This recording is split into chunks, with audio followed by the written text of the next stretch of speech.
Thank you so much for joining us for our Modern Wine series.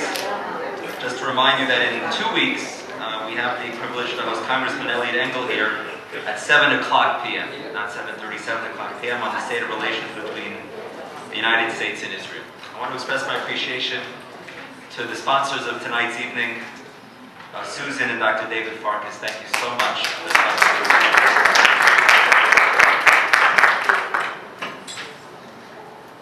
Thank you so much for joining us. I think all of you were all in for a treat tonight because we have the privilege and honor of hosting an international diplomat, someone who's done incredible work in his lifetime, and I'm sure he's going to accomplish much more, Ambassador Norman Eisen. Maybe I'll start personally that I got to know Ambassador Eisen through a sad occasion, which was the passing of his mother, who has an incredible life story as well.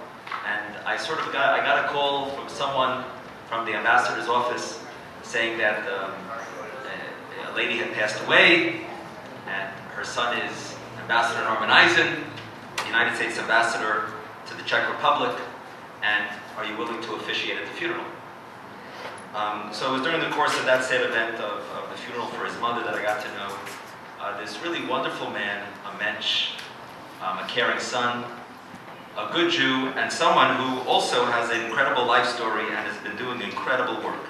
Ambassador Norman Eisen is a visiting fellow now in government studies at the Brookings Institute in Washington, D.C. He served as, in 2009 to 2011, he served as a special assistant and a special counsel to President Obama, and he's close with President Obama and has many discussions. And you'll hear a little bit tonight, or a lot tonight, about those interactions. And he was dubbed by the press, you may remember, as the ethics czar for instituting reforms in campaign finance, whistleblower protections, and financial regulation. For 3 years after that, until he ended the term around a little less than a year ago, he was the United States ambassador to the Czech Republic from January 2011 to August 2014. As ambassador, I know that he did incredible work there, supporting Israel, strengthening the ties between the Czech Republic and Israel. He brought in defense coordination, expanded trade relations, championed civil rights, and he also, as he promoted Czech support for pro-Israel U.S. policy, that included securing the Czechs as our sole EU ally to vote against the 2012 UN resolution, Palestine resolution.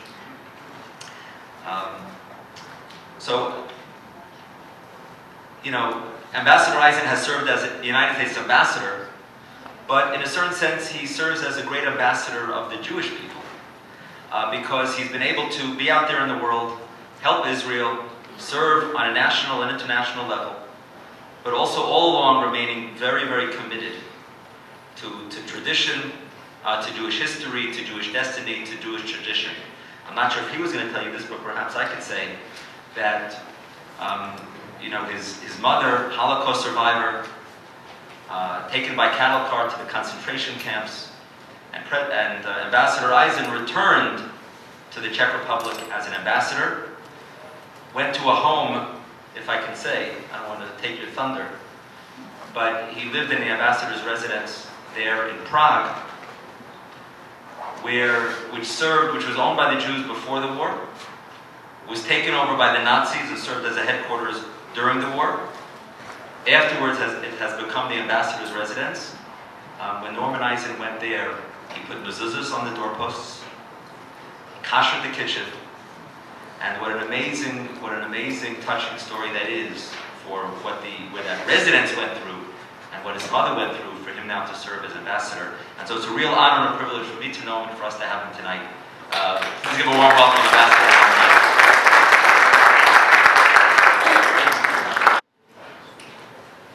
Good evening, everyone. I want to thank you for welcoming me to Beth Jacob. I come here to daven sometimes when I'm in Los Angeles, so it's nice to come now as a featured speaker. Of course, I want to thank the Farkases for sponsoring the event, recognize Rabbi Top, Rabbi Posey who was very helpful in the logistics for tonight's event. My speech tonight, as you can see, is entitled The President's Posek. It has a subtitle that I couldn't squeeze in the email because when I was invited I was typing with my thumbs on an iPhone. The subtitle is The Adventures of a Jewish Czar. From the hamburger stand to the White House to the last palace in Europe and back again. My mother, Aleha Shalom, who as Rabbi Top, even when she was no longer living, was still bringing people together. She was really a wonderful woman, tough, strong lady, as that generation of European Jews who made it through the Shoah, Bezras Hashem, had to be. Whenever people would say they would cover the ethics czar, there would be something on TV or in the newspapers, the ethics czar, my mother would say to her friends, "It's the only time a czar has ever been good for the Jewish people."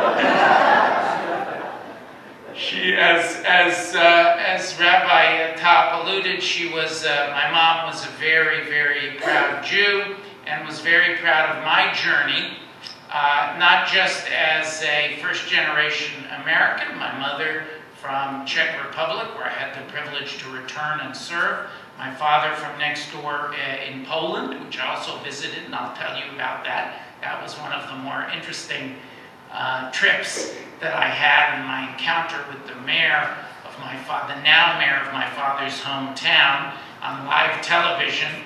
And the exchange we had, it was not the warmest welcome that I received there in Radom.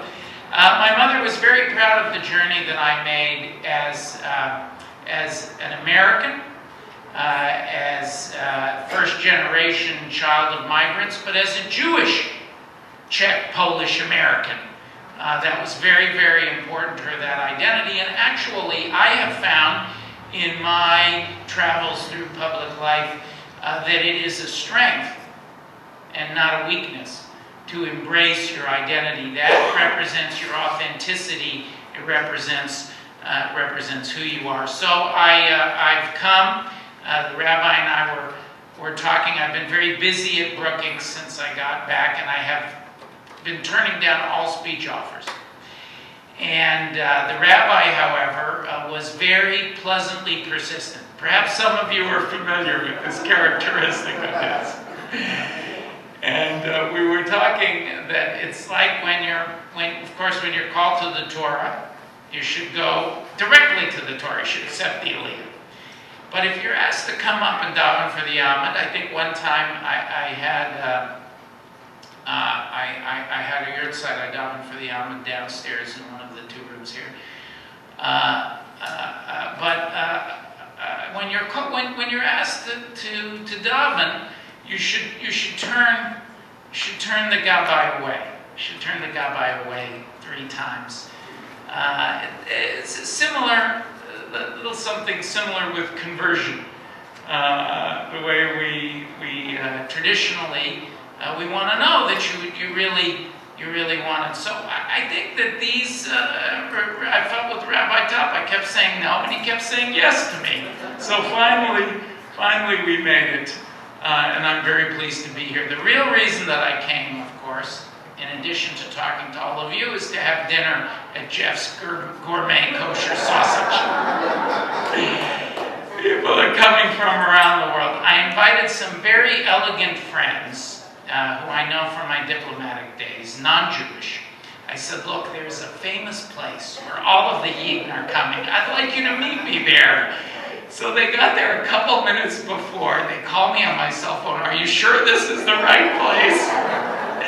And then we get there. They were begging me, please, can we go to the steakhouse across the street, please? I said, just wait for the sausages. You won't regret it. And Rabbi, you'll have 4 new applications for conversion tomorrow morning. I'll be here after midnight. Those sausages have done more to fight anti-Semitism than I have in my entire career. So I'm very, very happy to be here. You know, as I drove in today, I took advantage. I had an hour or two before I came to have dinner and then meet with the Rub and do the speech, to drive around Los Angeles. And I drove past, one of the places that I went was the hamburger stand, which was my family business here in Los Angeles. My mother and father, my mother survived the Shoah, and my father escaped. It's a whole other incredible story. You'll have to invite me back, Blee Nader, to tell that story. My father escaped from Poland one step ahead of the Nazis in 1939. Bulgaria, Romania, Greece, and he got the last ship out of Greece in June of 40 to come to the United States on a tourist visa. And he, of course, he stayed for 4 decades after that, served in the military and became a citizen. My mother survived the Shoah, and they met in Israel. My father went to Israel after the war to find someone of a Jewish bride, but a European Jewish bride. It was an arranged marriage. There was a Shad Khan, and very traditional arranged marriage. And then they came to Los Angeles. They came to the United States and kept heading west, west, west in search of the warmth. I'm sure if there were a land bridge to Hawaii or Japan, we would have grown up there. They ran out of continent, and they stopped in Los Angeles. And we had a family business on 15th and Western. A hamburger stand. Food Fair Takeout was the name of the hamburger stand. And even though the food itself in the hamburger stand was not kosher, my mother kept the house kosher, and I remember her, she would eat salads there in the hamburger stand for 20 years. So I drove by the hamburger stand today, and I thought to myself, it's still there. Now the neighborhood's changed. It's a teriyaki stand now. The neighborhood has become Korean. And I thought to myself, it's a small hamburger stand, much smaller. You could get 4 of them in this room. My worst bathroom when I lived in the ambassador's house in Prague, the worst bathroom was bigger than the entire hamburger stand. And I thought, I parked across the street. I was looking at the hamburger stand. And I was really thinking, how is it possible that I made it here from 15th and Western, working as a little kid? As soon as I was old enough to see over the grill, my dad put me to work on the grill. And those grilling skills came in very handy, very, very handy the rest of my life. Paid my way through college. And it was good when I was going through the Senate, too. I knew what it felt like to be grilled. How is it possible to make it on this incredible adventure that we're going to talk about tonight from that little hamburger stand there on 15th and Western? Of course, I don't have to tell you, we're at Beth Jacob, one of really the great modern Orthodox congregations in the United States and the world. I don't have to tell you that it's only possible, Be'ezras Hashem. It's only possible with the help of God to make it. Also, a lot of hard work doesn't hurt. And that was the work ethic my parents instilled in me, and some luck. The first of and I just will dwell, I was so amazed today on my drive. The first lucky swerve was somebody went to public school. There was a recruiter from the Ivy League. She must have taken a wrong turn off the 10 freeway, because we certainly weren't expecting her. My school administration didn't know what to do with her. I was sitting in I thought I'd go to UCLA. I was sitting in my history class, and you'll see how this set me off on my journey. I was sitting in my social studies class in the 11th grade. I get a slip to go to the principal's office. So I must have done something wrong. Why would they be calling me the principal's office? I'm introduced to this Ivy League recruiter. She's sitting there. They didn't know what to do with her. Says, call Eisen. We'll call him in. And that led to me going to Brown University, which in turn led me to Harvard Law School. And that really was the moment that started me on this series of incredible swerves with God's help that landed me in the job of the president's Posek and the ethics czar, and then as ambassador in Prague. When I went off to Brown, I didn't really understand that world of the Ivy League. It was very confusing to me. The customs, They seemed strange and aboriginal to me. I went to a party. My faculty advisor had a party to welcome us, and they had a big white round cheese in the party. And I saw that people were cutting this cheese and eating the cheese with the wrapper on the cheese. Now, what is this strange thing? It was a brie cheese. I had never seen a brie cheese in my entire life. So it was a culture shock for me. But once I went to Brown, then it was I came back to Los Angeles. I worked for the Anti-Defamation League in Harvey Schechter's days, and then for David Lehrer. I spend a lot of time now with Abe Foxman. I'm privileged to call Abe a friend, and I was there when Abe took over the ADL, and then I went off to Harvard Law School. And that brings me now to the first of these lucky coincidences, because when I was there, I met another law student who, although he was not Jewish, was very interested in Israel, discussed it with him. I remember him hugging me when the Scud missiles were falling on my cousins in Tel Aviv in the Gulf War. I guess that was 1991, over the winter break then. And very interested in Zionism, and although not Jewish, a very emotional, liberal Zionist. Grew up Moshe Dayan with the eye patch, the kibbutzes, hearing about the kibbutzes, reading Leon Uris novels about Israel, Golda Meir, great admirer of Golda Meir. And of course, that gentleman was Barack Obama. And meeting Barack Obama, I was recently in a meeting with him in the White House just a couple weeks ago, just 3 weeks ago, and somebody in this meeting, a small meeting, somebody in the meeting said, well, Mr. President, I've been discussing these issues with you longer than anyone. And the President said, no, Norm's been discussing these issues with me since 1988. So I had the privilege of getting to know Barack when we were both law students. And so when he called years later to say he was going to run for president, it seemed that it was going to be a kamikaze mission. I wasn't optimistic. Hillary Clinton was all set. She was going to have that nomination, but we had some rules in the hamburger stand. We had 3 rules. The first rule was always do the right thing, no matter what. My father lived by that rule very strictly. He was burned out of the hamburger stand twice because he stood up to some very bad people. Rule number 2 was always be loyal, and rule number 3 was always serve the best hamburger you possibly can. In this case, rule number 2 came into play, to be loyal. So I said, yes, of course. Of course I'll help with the campaign, even though I had my questions about how well we would do. And that was the beginning of this wonderful adventure. I remember the whole Obama campaign consisted of a tiny little office, again, much smaller than this room. You could have gotten 6 of them into this room. A little office where the campaign staff sat in a horseshoe, U-shape. Each one had a computer. They didn't have their own offices yet. And the president, then senator, his personal office was a little storeroom. I think it was a closet, to be honest, where copies of his books were stored. And when we would come in and have a meeting, that was where we would have the meeting. Could only get 4 people in that side office.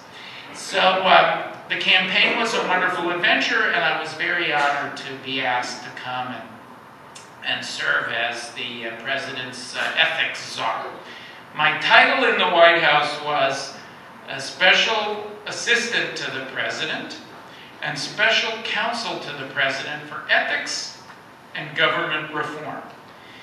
And the idea, and it was a very clever idea of the president's, was to combine 2 separate areas that actually go together in one very senior appointee. And one area is what we call ethics, compliance, anti-corruption. That is to make sure that the government office is functioning with a high level of integrity. And the other area, what we call reform, is to make sure that the government itself is functioning effectively and efficiently.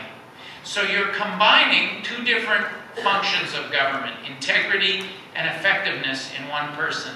And I worked on all kinds of different issues, not limited just to ethics, including the financial regulatory reform. And it was very powerful to have somebody who was both the compliance officer and part of the conversations on this issue. I'll take responsibility for all government reform efforts in the Obama administration, except the healthcare reform. There was somebody else I embraced the healthcare reform, but I'll direct your complaints to someone else who was, a big group was responsible for that. I will take your complaints if you have any on financial regulatory reform. I was the lawyer for that. Now, in going into the White House, the president gave me a very severe challenge. He said, I don't want any White House scandals. There has never been an administration that has not had a White House scandal. And that was the standard that the president set for us. He said, I want you to go back, Norm, I want you to think about what set of rules can we set up that will make it possible? And so I went and I talked to a lot of people, and one of the people I talked to was the Chabad Ruv. He's my nearest neighbor, my nearest shoulder shabbos neighbor in Washington, D.C., Levi Shem Tov. And I told him, I'm going to do this, I want your advice, how should I do it? And that is where the title for tonight's talk comes from, the president's Posek. He said, Oi, you're going to be the president's Posek. So, Rabbi, as you know, it's a great schos, it's a great honor, but it's not an uncomplicated job, right? So, Levi warned me of that. And I really was very, very inspired by some of our Jewish practices in figuring out what the rules would be that we would set up in the White House. Other administrations said, look, here's the rules, we want you to abide by the rules. I felt we had to do something different, something more to really get people's attention. So one of the things, and it comes from the Jewish notion of brit, of covenant. One of the ideas that I had was, I'm going to make everybody sign a contract. I proposed to the president that everyone needs to sign a contract. And we're going to make you commit to a set of rules. And we put it on one piece of paper. We didn't put 10 rules on there. That would have been a little guy. But we put 9 on that piece of paper. And we made everybody commit to follow those rules. A second idea that we had was to be very visible, very vocal, to make sure people really knew and understood this. So the very first thing the president did on his first day in office, we had a swearing-in oath, or in my case, an affirmation. Take your White House, your pledge that you will, whenever you take a government office, you have to swear or affirm that you will uphold the laws of the United States. And we said, we have a good idea. While we're doing this, while everybody's paying attention, there must have been 150 White House staff in the room, give or take. Let's announce that we're going to have this contract. We'll have the president sign the executive order setting up this contract. What we didn't realize was the interest in this was so high that it was televised live all over the world on CNN. And I had my smartphone with me, and suddenly, I hadn't even had time to tell people that I was going to go to work in the White House. It all happened so quickly. Suddenly, my phone starts buzzing and buzzing. People all over the world, my cousins in Jerusalem and people in Europe and friends in Latin America, they say, there's a guy on CNN who looks just like you.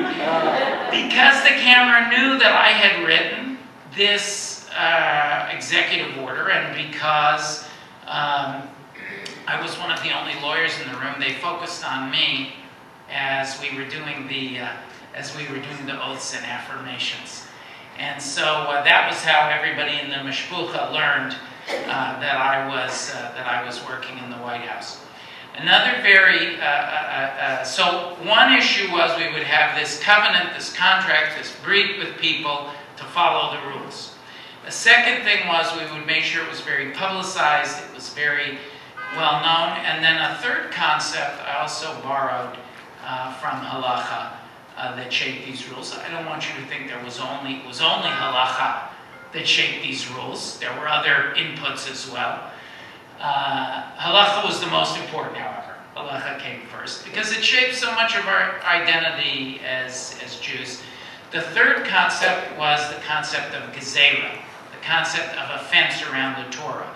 We didn't just make you follow the law in the Obama administration. These rules are still in place, and the political scientists say the White House itself, nobody has been investigated, nobody has been indicted, nobody has needed a lawyer, nobody's been prosecuted. The longest run of its kind by any administration, any White House staff. The concept of gezerah was, we'll also make you take a step away. We'll build a fence around the law. We're going to create a protective barrier so you don't get too close to breaking the law. So we set up a very tough set of rules. And in this, usually I'm viewed in Washington as representing Beis Shammai, as being more machmir, more tough. Another one of my nicknames besides the ethics czar, another one of my nicknames was Mr. No. Mr. No, they called me. There's many unflattering nicknames. I didn't learn these until I read the Washington Post. The Washington Post did a story about me. I learned that they were calling me the fun sponge because I had sponged all the fun out of Washington with these rules. So the concept was that we would not let you get even close to the things, and I was known as I say, as being very machmir, very tough. But the president was even tougher. For one time, I got to be Beis Hillel, because the president really pushed. He wanted the rules to be very, very stringent, because as we've seen from previous administrations, it's hard enough to govern when the people right around you in the White House are paying attention to the job. But when they have to deal with investigations, with lawyers, when they're being prosecuted, it makes it even tougher. The president didn't want that. So those are the three principles we embraced as the president's Posek. I'll just tell you two more funny stories from my White House days, and then I'll move to the embassy. Of course, the old friends of the president, the people who worked on the campaign, the senior staff, we were invited to come and hear the president's speech and the swearing in. And then I was put on the very first bus number 1, to get from the swearing in, the inaugural speech, to the White House, literally to take the keys from the Bush administration, that first wave of people to take over the building on January 20th, 2009. And this was one of the first moments that I realized that my life had changed forever through Hashgacha Pratis, through Ezras Hashem, through luck and hard work. The bus is rolling down the parade route because it's the only way. All the other streets are closed off. I couldn't have gotten to the White House if I weren't on the bus. And everybody on the parade route, there's hundreds of thousands of people, they assume that the people in the bus must be some kind of celebrities. And you see them saying, oh, so I'm looking out the window at them, they're looking at me, and they're all waving to me like they know me. So I wave back to all of them, they're taking pictures, and that was one of the moments that I realized. The second one was when I appeared on CNN. The third moment that was amazing was when I got the newspaper. They said, we're going to write a story about you. And I assumed, they'll put it on page A9 of the newspaper, maybe they'll put it in the style section, the lifestyle section. I come out to get my morning newspaper in my bathrobe. I open the door, and there staring back at me on the front page of the Washington Post, above the fold, is the big headline running across the top of the newspaper. when White House has questions, ethics questions, Mr. No has the answers. And there's a picture of me there right below the headline. And the picture was very interesting. And it really says a lot about the job and why I had the schar, the reward to become ambassador. There's a picture of me, and the Washington Post photographer, I had 2 large guest chairs. They give you in the White House, they give you fake American colonial furniture. So I had 2 big armchairs, wing-style armchairs. And the guy has gotten down on his knees and taken a picture of me in between, sitting at my desk, in between these 2 giant chairs, and my head is about this big. Okay, little tiny head between the 2 giant chairs.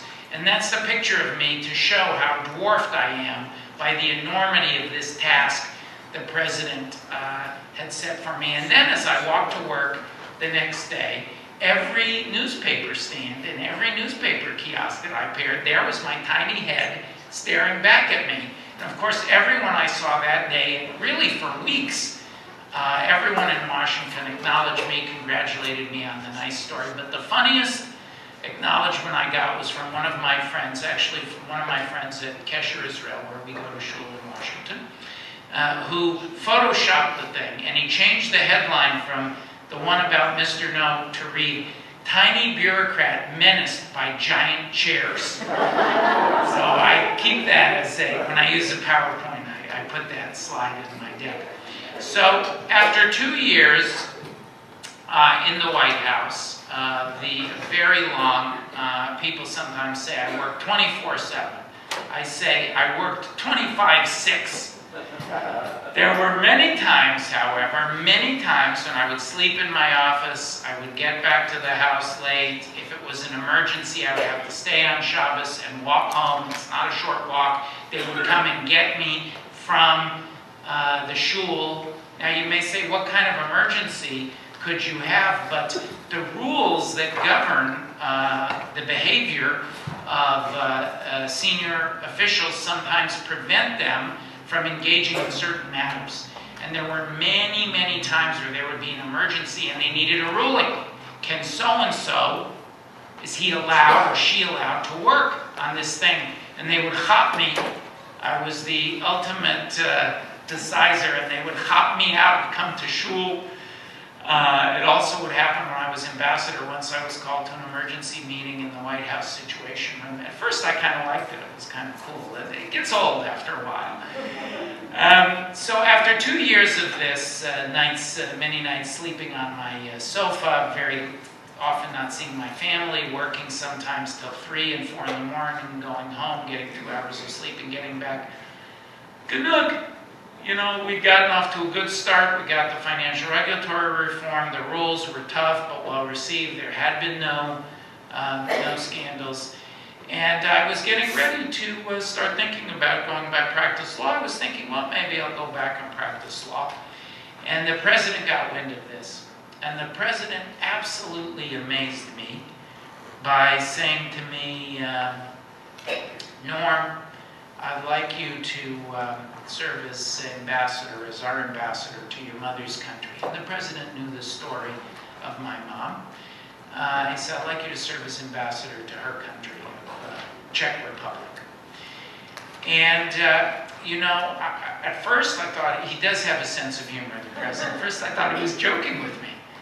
Because, one, I was too young to be an ambassador. I was the youngest at the time. I believe I was the youngest ambassador at the time I took the job. I didn't have all this white in my beard at that time yet. And I didn't think of myself as ambassadorial material. Perhaps you get some sense of my personality. You know, I really am the least diplomatic person. I'm very yo-yo, nish-nish. I say it like it is. And so I'm not really diplomatic by nature. And I went home and I told my wife that the president had made this offer to me. And what did she think? And after the two of us had finished having a good laugh and wiping the tears from our eyes, she said, you know, I think we should do it. I think we should do it. It will be a great adventure. And that was what the president said to us too. I took the mishpucha in with me to see him the last day that we were in the United States, into the Oval Office. And he said, he actually gave us a picture of this, and he wrote it also in the bottom of the picture. He said, enjoy your great adventure. What a great adventure to go back to your mother's country. When my mother was living, she loved to say to people, as Rabbi Top alluded to, it really was the ultimate topper. No matter what, pardon the pun, no matter what people were saying, she could always get the upper hand. She said, the Nazis took us out of Czechoslovakia in cattle cars, and my son flew back on Air Force One. So she was very proud of that. Very proud of that. But when I told my mother that I was going to be serving as the ambassador that the president had asked me, her first reaction was very interesting. She says, Mom, what do you think? She says, don't go. They'll kill you. Because her experience there had been so negative, and I could never get her to come and visit while she was living, Aleha Shalom. I could never get her to come and visit. But then I turned her around, and I'll tell you how. The house that the U.S. ambassador lives in Prague is known as the Posek Villa, sometimes called, New Yorker wrote an article calling it the last palace built in Europe, because it was built between World War I, after World War I, and before World War II, and they stopped building palaces after that. And it was very well known to the Yidden, very well known to the Jews of then Czechoslovakia. And the Poseks were the most famous, the wealthiest. They were like the Rockefellers or the Rothschilds, the wealthiest Jewish family. My mother was from the poorest Jewish family in all of Czechoslovakia. This house belonged to the wealthiest. And I said, Mom, I said, before you judge, I have to tell you, the ambassador gets to live in the Posek Villa. She says, oh, she says, that's different. It's like we're taking over Hyannisport from the Kennedys. You can go. So, gegesinnt. So we embarked on our adventure to the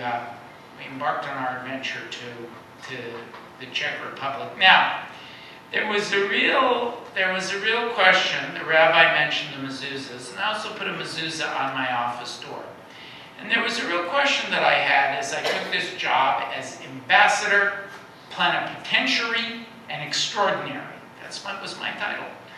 Ambassador, you need an extra long business card. You're an ambassador, folded. Ambassador, plenipotentiary, and extraordinary to the Czech Republic. I had a real question about this Jewish identity, the same Jewish identity that I had kept with me in all my travels, that had so framed my job as the ethics czar, as the president's Posek, including some of the ideas, the structure of the rules we set up in the White House. How would I express that identity and at the same time represent the United States? But what I realized when I got to the Czech Republic was that actually my Jewish identity was totally connected with my Czech identity, with my identity as a Czech American. And the Czechs saw my Jewishness and my Czechness as part of the same roots that made me so close to them. And I'll tell you a story just to explain why that was so. It's customary, the first call an ambassador makes when he goes to a new country, the very first call after he presents credentials to the head of state, the president, the first call he makes is on the foreign minister, because your main interlocutor in the country is the foreign minister. He, more than anyone else, is who you deal with. The foreign minister of the Czech Republic at the time was Prince Karl Schwarzenberg. And if the royalty had not been abolished in then Czechoslovakia, they passed a law, as many places did after World War I, he would have been the highest ranking noble in Bohemian Moravia, the Prince of Bohemian Moravia, effectively the king of the country. And he was the foreign minister. He had fled communism, he came back to work with President Havel when communism fell, and now he was the foreign minister. And my first call was on the foreign minister, and at first he was there's a lot of cameras come in, you know, it's media, they're all taking pictures, shaking hands. Then you usher the media out and we start talking. First it's somewhat formal, and I go through the list of priorities for me. And one of the priorities I turn to is Israel. I would often refer to Israel, United States, and the Czech Republic as the triangle of democracy because of so much uniquely these three countries have in common. Covenant, again, they all are based on the idea of a brit, and they all place values above all. They're not realists, not realpolitik, but values-based political cultures, and much, much more in common. The founder of Czechoslovakia, Tomáš Masaryk, was one of my mother's heroes. He made his reputation fighting anti-Semitism. Havel, one of his first trips, was to Hebrew University to thank the Jewish people for their support and to thank us for Kafka, his guiding light. And I could go on and on. There's a new movie by Nancy Spielberg about the Czech role in starting the Israeli Air Force when all the other countries in the world, including the United States, had an arms embargo. The Czechs got airplanes to Israel. So many, many ties between these three countries. So I come to Israel on my list with the foreign minister, and he interrupts me. And I heard words I could not believe I was hearing from a European foreign minister. He says, "Israel, my beloved country." And he proceeded to describe to me, we started trading stories of the time we had spent in Israel, my first visit, his affection, his love for Israel. So of course, what did I do? It was such a warm, Hamish conversation. Not knowing, I was an amateur diplomat. I didn't know you had to get approval and permission. I said, "Come to Shabbos dinner, Mr. Minister." So afterwards, my staff is waiting. He says, "Of course." He said, "Oh, goody." He's related to the Windsors, to the British royalty. So he speaks English with somewhat of a British inflection. He said, "Oh, goody." So my staff is waiting for me outside the meeting. It was a one-on-one meeting. They want a report. We go back to the embassy. They say, "Well, give us a report on your meeting." I said, "Well, it's what we discussed. It was all very good. And by the way, I invited the foreign minister to Shabbos dinner." I said, "You did what? What's Shabbos dinner?" So I had to explain that this is, what did we do? And they say, "Well, that's very irregular." He says, "Ambassador, that's extremely unorthodox." I said, "Well, actually, it's very orthodox." So there was a lot of trepidation. What are we going to do? We've never had a Shabbos dinner, an official diplomatic dinner that is also a Shabbos dinner. And it was very complicated. Everyone was very nervous. Would the soup be warm enough? They were testing on the blech. It was our first Shabbos dinner. The staff were tearing their hair out. They were super stressed out. The wines, they brought out a non-mavushal wine at first. That was very complicated. We're running up and down. At one point, I had to serve myself the dinner. I said, "I'll pour the wine." Nobody had ever seen anything like that. An ambassador pouring the wine himself. I said, "In our Jewish tradition, the ambassador must pour the wine for the foreign minister." If any of you don't know the Hilchos of Yain Mavushal, I'll explain the joke to you later. So it was somewhat chaotic. It was our first meal anyhow, but with a lot of goodwill on every part. It was a wonderful meal, and really we bonded.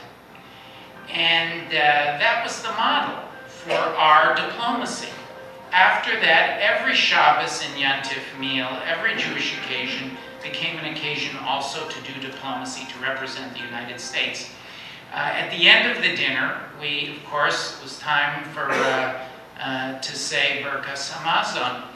And the foreign minister said something that confirmed for me that this was the right way to do diplomacy, that it's an advantage to be an observant Jew to do diplomacy. Because when he saw the Shir Amalas, he said, when I returned, he said, you see this psalm that you're about to sing? He said, we'll point him to the page we're about to sing. He says, I'd like to say something. Bar Torah, it turns out. He says, I'd like to say something. You see this psalm you're about to say? When I returned from exile, having to flee the communists as a young boy, teenager, and I came back in 1989 to join Havel's government, the Schwarzenbergs up in the Prague Castle have their own chapel, their own side room in the Prague Castle. And this is the psalm that I put on the wall, a song of return. And I realized right then and there that this was, for another ambassador, whatever their authentic self was the right way to do diplomacy, but for my Czech, Jewish, American self, this was the right way to do diplomacy. And the Czech people loved it. They were so curious about every part of this new Czech, Jewish, American ambassador who had shown up to their country. They even sent a television crew to film the kosher kitchen. They were shocked when they saw the kosher kitchen was exactly like their kitchen. They said, where is the kosher? We're looking, where is it? So I had to explain to them, I made them eggs. We were looking for the blood spots in the eggs, but I say, look, it's really just like your kitchen. That's the point. That we have much, much more in common than separates us. So, so the year was, the time in Prague was a very, very wonderful adventure for me. And I have so many stories that I could tell of our Jewish life in the last palace. But I want to end with one other story. Because it really was only possible to have the success we did, and we had a meal for the new president, who's a very strong supporter of the State of Israel. In fact, I just brought him to AIPAC. I know Beth Jacob sends a big delegation. He came and spoke to the AIPAC plenary this year at Policy Conference. He came and had a farewell lunch with me in the house, and he said, I want you to know you were the best ambassador we had since Shirley Temple. Shirley Temple was ambassador. And I said back to him, well, since I can't sing or dance, it's a good compliment. I'll take it. So it was a real advantage. We restored Czech relations with the United States, which had been on a down point, which had been hurting. But I want to tell there's so many stories I could tell how I found the swastikas under the furniture that were still there from when the Nazis occupied the house. How meaningful it was. The mezuzah we put on the door was given to me by the child of another Czech Jewish Holocaust survivor who grew up just 2 blocks from that house, who went to law school with me and the president, and who today is the new ambassador to the Czech Republic of the United States. So the kosher kitchen is being maintained by Andy and Tamar, or the ambassador and his wife who are there now. I could tell so many stories, but because it's a modern Orthodox shul and a Jewish audience, and you'll understand the story, I'll tell a Pesach story. So my wife, of course, she, like all of you, Pesach is a tremendous, getting ready for Pesach, it's tremendous, very difficult, and we often like to go away to Pesach programs. In that house, 140 rooms, I figured, well, we could have, with a staff, 20 full and part-time people, said we could have our own Pesach program. So I invited people and we started cleaning. Now, I didn't appreciate what it would be like to get all the chametz out of a 140-room plus house. Nobody even knows how many rooms there are. So we're cleaning for weeks, scrubbing. We imported a mashgiach. The Chabad roof was my mashgiach, and he brought in an extra one for Pesach. I could not have lived Jewishly without Chabad in Prague. If you ever are traveling, particularly more out-of-the-way places, I say like my friend Joe Lieberman, I really must thank Chabad for what they did for me in Prague. And so we cleaned for weeks and weeks, and I have a very dignified, if any of you watch Downton Abbey, I have a very dignified major domo, the head butler, like Carson, is Mr. Chernick. In my case, it's Chernick. I once asked him, have you ever seen Downton Abbey? Because you're kind of like Mr. Carson. And he said, Ambassador, he is my hero. Butler, Chernick. Frankly, if you put the two of us in a lineup, 99 out of 100 people would have made him as the ambassador, not me. So he's supervising the cleaning. Everybody is working. And then finally we get the whole house clean, and it's the time for Bedikas chametz. So I say, Mr. Chernick, come on in. I'm going to show you one more thing. And I take some pieces of bread that I've saved that time. He jumps across the table and says, what are you doing, Ambassador? I say, well, Mr. Chernick, we're going to hide these around the house. He says, no, absolutely not. You cannot do it. I say, no. And he says, we've cleaned it. I said, look, don't worry about it. We know where they go. And anyhow, if we miss one, we'll just say a bracha. We'll say a special blessing. And we'll mabatel, we'll nullify any chametz through the blessing. He says, there's a blessing? Why didn't you tell me that 3 weeks ago? So as you can see, we had wonderful adventures. And when at the end of the first year, when we made Hanukkah in the house, I had my law professor. My first boss is the lawyer Alan Dershowitz came to stay. We had by video for Hanukkah. We had the last original surviving occupant of the house, who'd been a young girl when she moved in, still living. She joined us. She came in person, but for Hanukkah she joined by video link from New York. And I really felt that by doing this Jewish living in a house that had been occupied by the Nazis in World War II, that we, in our own small way, had also done a Chanukhat Habayit. That, like the Chag of Hanukkah that celebrates the purification, rededication of the Beis HaMikdash, L'Havdil, we had also purified that house through our year of observances of its Nazi past. I have many more stories that I could tell, but if I have time, I'd like to take a few questions. I may not have time, I don't know. The Rav will say. But I want to thank all of you for welcoming me and sharing my stories. Thank you. Thank you. Okay, thank you so much for sending in questions by text. I know everybody's going to ask the questions. First question is, reviewing Europe, you talk about your sense of European anti-Semitism. Yes.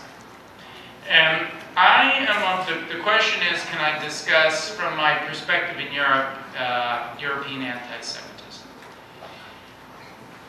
My view is that there are two aspects to European nationalism, really to all forms of nationalism, to national identity.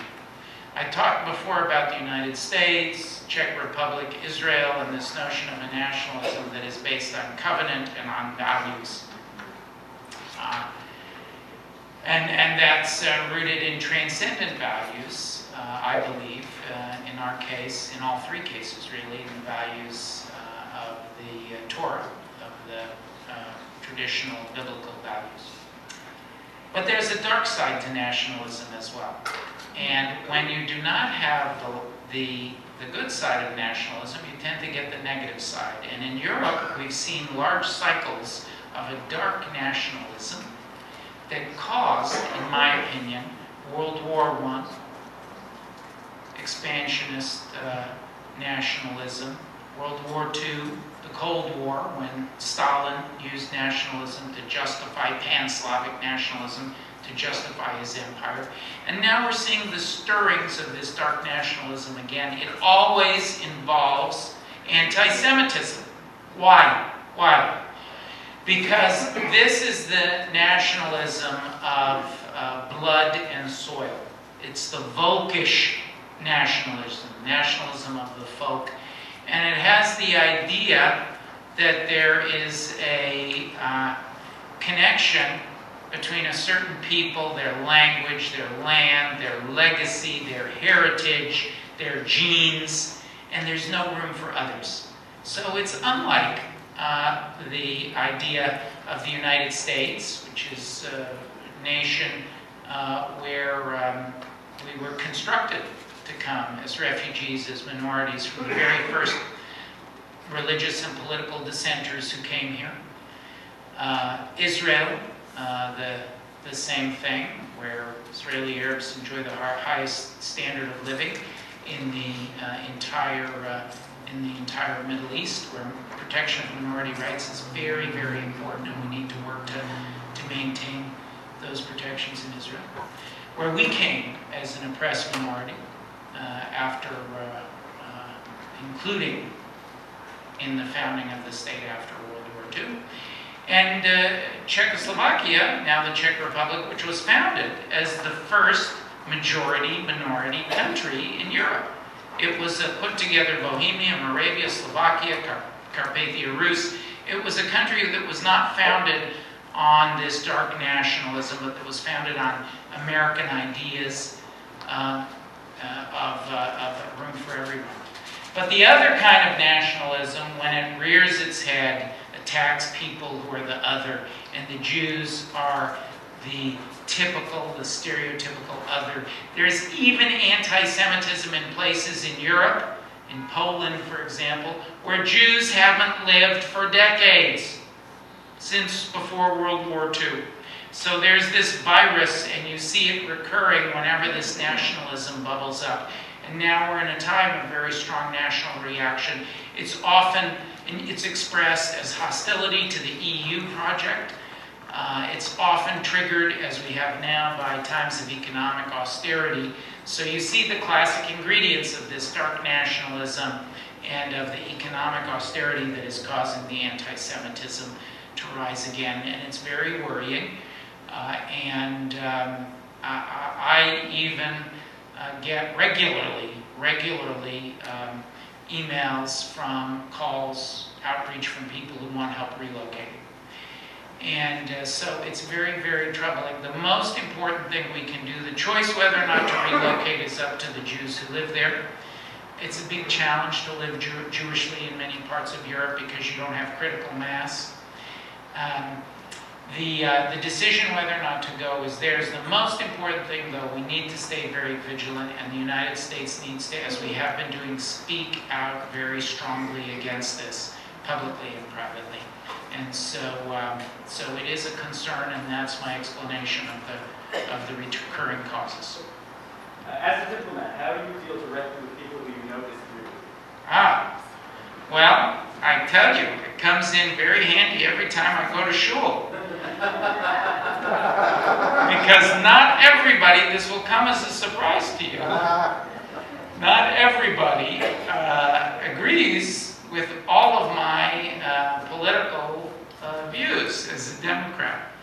And very often people will come up to me and express their own view of the Democratic Party because they know me. If they're upset, as if I were in the Senate writing and voting on the bills, they'll come up and argue with me about a bill that just passed or failed in the Senate, and of course discuss the president. As a diplomat, I find that it's best to be a mensch first and diplomat second. And be a mensch in every sense of the word, not just a good person, but to be a person to relate honestly to people.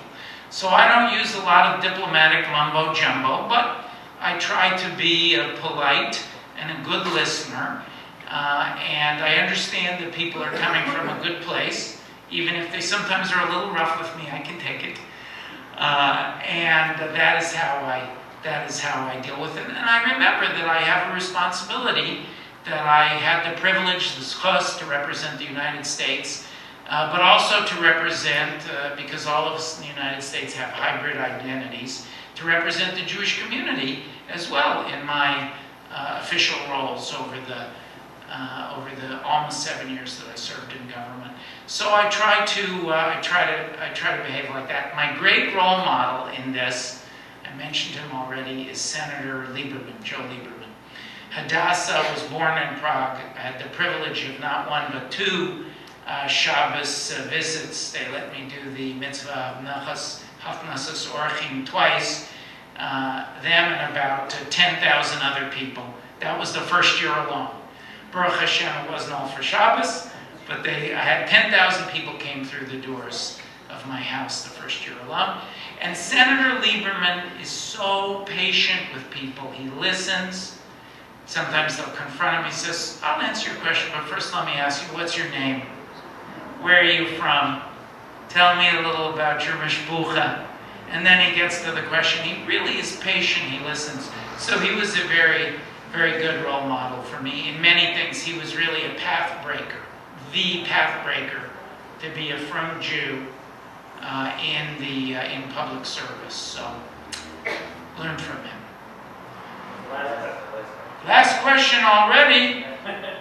Okay, I'll meet you at Jeff's for a nightcap sausage. Okay, Rabbi Posek.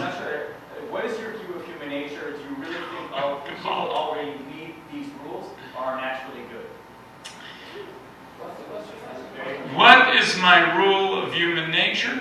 Do people need these rules or are they naturally good? So let's not go to Jeff's. Let's go back to the Ruv's office, because he has a shas there, and that can all of Jewish literature for the past 5,000 years, and life is, among other things, an effort to address that question. I believe very strongly in Freudian depth psychology, or as we call it in Yiddishkeit, the Yetzer Hara. I think that all of us struggle, my view of human nature is all of us struggle to do the right thing. It's impossible without the data, without the framework of Torah and mitzvahs. It's impossible to do that without tradition. You can try going off the derech or make your own derech. And certainly, we're modern Orthodox. We innovate. Indeed, we believe Torah in derech eretz. We combine Torah with the way of the world. We know we need to change and adapt for a changing world. But you can't have derech eretz without Torah. And the reason is, among other reasons, the reason is because we all have such strong Yetzer Haras. You know, they say that the greater the tzaddik, the stronger the Yetzer Hara. The stronger the Yetzer Tov, the stronger the Yetzer Hara.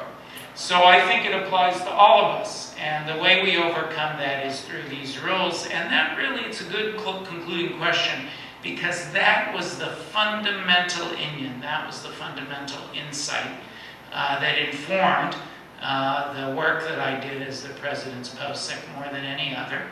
And if we had time to talk about the work that I did in the Czech Republic on pushing back on improper Russian activity, on fighting corruption, for example. If we had time to talk about that, it was also very important to the work I did as ambassador. So, and I think it was the ethical nature of Yiddishkeit, of my Jewish identity, my striving, because believe me, I'm far from perfect. You know, we all, there's a reason that the formula, the vidui, the al-chetz are the same. Every Rosh Hashanah I read it, Rosh Hashanah Yom Kippur, and I think, I'm going to be saying the same vidui again next year. Gewalt!